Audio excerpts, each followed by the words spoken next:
නම් ඇත්තට මට සාමාන්‍යයෙන් අර පූලිමක් දැක්කම මට ඒ පූලිමේ ඉන්න බෑ. ඒ කියන්නේ මේ ඒක ලෙඩක්ද මන් දන්නේ. හරිද? ඒ කියන්නේ දැන් අනික් කාටත් එහෙම ඇති. නමුත් අර මේ මම ඔය සාමාන්‍යයෙන් පොලිමක් තියනවා දැක්කොත් මේ වැඩේට යන්නේ ඒක කොච්චර ලොකු වැඩක් වුණත් අතහැරලා දාලා නිකන් ඉන්න සමහරවල්ලාට. මට හිතා ගන්න දැන් ඊයේ මමත් දැක්කම් මේ ඉතින් අර ඉන්නවා පොලිමටලා බලාගෙන ඉන්නවා අර ඇතුළට ගන්නකම්. ඉතින් ඵලයන්කෝ දැන් අද ඵලයන්කෝ අදත් පොලිම නැහැ. හෙට ඵලයල්ලකෝ.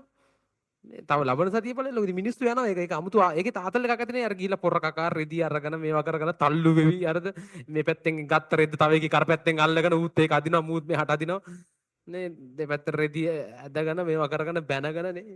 ඇති ඉතින් ඒ වෙන මාතලයක් තෙරපිලා ඒකේ වෙන මාතලයක් ඇති ඉතින් ඒ අතල් එක ගන්න කට්ටිය ගන්නවා දැන් සාමාන්‍යයෙන් ඕක ඔක්කොම ගත්තට පස්සේ ගිහින් ගත්තොත් ඒ අනික් අය ඔක්කොම වඩා උන්ගේ ඇඳුම් අලුත් එතකොට නේද එහෙමනේ අවුරුදු දැන් උඹලත් ඉපඩගෙන ඒ බිස්නස් එක තේරෙනවනේ බිස්නස් එක සාමාන්‍ය බ්‍රෑන්ඩ් නේම් එකක් හදාගත්තට පස්සේ ඒක දැන් තිරවර්ධන කියලා කියන්නේ ඉන්ටර්නැෂනල් බ්‍රෑන්ඩ් නේම් එකක් නෙවෙයි නැත්ත කතාවනේ දැන් දම්රෝ එහෙම ගත්තොත් දම්රෝ එහෙම නම් දැන් ඉන්ටර්නැෂනල් වීගන යන්නේ ඒ කියන්නේ දම්රෝ සාමාන්‍යයෙන්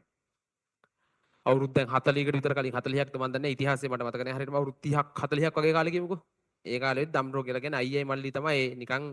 කොළඹ පාර තැනක පුටු හදනවා යන්තම් හරිද අයියේ මල්ලි කොටලා සාමාන්‍යයෙන් පුටු හදනවා පොඩි පොඩි ෆර්නිචර්ස් එක එකව හදනවා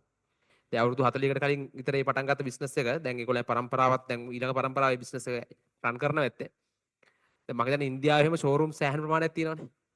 ඉන්දියාවේ ෂෝරූම් සෑහෙන ප්‍රමාණයක් තියෙනවා දම්රෝ වල ඒතර තව ඊට අමතරව දැන් ඒගොල්ලෝ ෆර්නිචර්ස් විතරක් නෙමෙයි අර දැන් මම හිතන්නේ තේවතු එහෙම නුවරලි පැත්තේ තේවතු ගොඩක් ඒ පැති වල දම්රෝ එකෙන් අරන් තියෙනවානේ හරිද ඒ වගේ දැන් එක එක ෆීල්ඩ් වලට ඒක මේ ඩිවයිඩ් කරලා යවනවා ඒ කියන්නේ ඒක අර හැදුවොත් එක්කෙනෙක් හරි කවුරු හරි එක්කෙනෙක් බිස්නස් එක පටන් අරන් හැදුවොත් ඒක හිතා ගන්න බැරි තැනකට ගෙන නැහැ දැන් මම හිතන්නේ තිලවර්ධනත් 90 ගණන් වල සාමාන්‍යයෙන් කිරිපත් ගොඩින් පටන් ගත්ත චූටි කඩයක් නිකන් රෙදි ටිකක් අරගෙන නිකන් පොඩි ෂේප් එකේ පටන් ගත්ත කඩයක්නේ ඒතර ඒක දැන් මේ වෙද්දි හිතා ගන්න දැන් නගර ක්‍රීපයක ප්‍රධාන නගර ජනගහනය වැඩිම නගර ගම්පහ කොළඹ නුවර කුරුණෑගල ජනගහනය වැඩිම නගර හතරනේ ඔය නගර හතරෙම මේ වෙද්දි ඒ වගේ ට්‍රෙන්ඩ් එකක් හදාගෙන ඇඳුම් ගන්න අවුරුද්දට ඇඳුම් ගන්න යනවා නම් කියලා මිනිස්සු ඒ වගේ එකක් හදා යනවා කියලා කියන්නේ ඒක සෑහෙන කාලයක් තිස්සේ කැපකිරීමක් කරලා හදාගත්ත බිස්නස් ඒවා සාමාන්‍ය ඕන මිනිස්සෙට ගෙරියක් ඒක දැන් ඔය පොඩි රෙදි කඩයකින් පටන් ගත්ත දෙයක් මහන්සියයි කැපවීම උත්සාහය ඔක්කොම තියෙනවා හරිද ඒක අරමුණ දැන් 90 ගණන් වල පටන් ගත්ත කියන්නේ දැන් මේ වෙද්දි